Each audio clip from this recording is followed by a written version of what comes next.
Trojan horses की उत्पत्ति Greek पौराणिक कथाओं से हुई है। इंटरनेट ट्रोजन हॉर्सेस के बारे में समझने के लिए तुम्हें ग्रीक पौराणिक कथाओं के इतिहास के बारे में संक्षेप से जानना होगा। ठीक है, तो इन पौराणिक कथाओं के बारे में जानते हैं। ये ग्रीस की एक खूबसूरत महिला जिसका नाम हेलेन ऑफ ट्रॉय था, उसका इतिहास है। उस पर कई राजा एवं राजकुमार अपना दावा जताते थे। संक्षेप में बताती हूँ। जब ग्रीक्स ने ट्रॉय पर अधिकार करने की कोशिश की तो उन्होंने लकड़ी के एक विशाल घोड़े में कुछ सैनिकों को बैठाकर उसे प्राचीर के सामने रख दिया। इस घोड़े के जरिए किले में घुसने की योजना थी।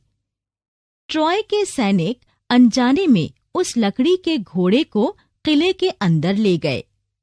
उसके बाद घोड़े के अंदर मौजूद सैनिकों ने किले पर धावा बोल दिया और राज्य पर अधिकार कर लिया।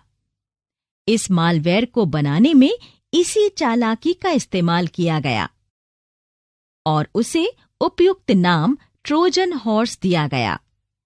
सिस्टम में प्रवेश मैलिशियस सॉफ्टवेयर से ही हो सकता है और इसे ट्रोजन हॉर्स कहा जाता है।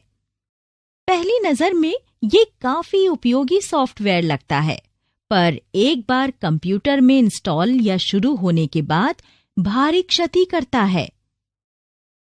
बेकसूर उपयोगकर्ता इसे खोलने के जाल में फंस जाते हैं, क्योंकि उन्हें लगता है कि वो एक वैध स्रोत से प्रामाणिक सॉफ्टवेयर या फाइल्स प्राप्त कर रहे हैं।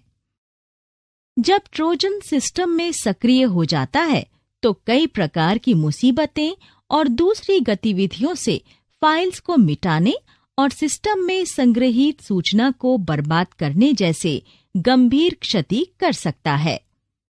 कभी-कभी उनका उपयोग कंप्यूटर में पिछला दरवाजा बनाने के लिए होता है, जिससे हमलावर सिस्टम में घुसपैठ कर सकें।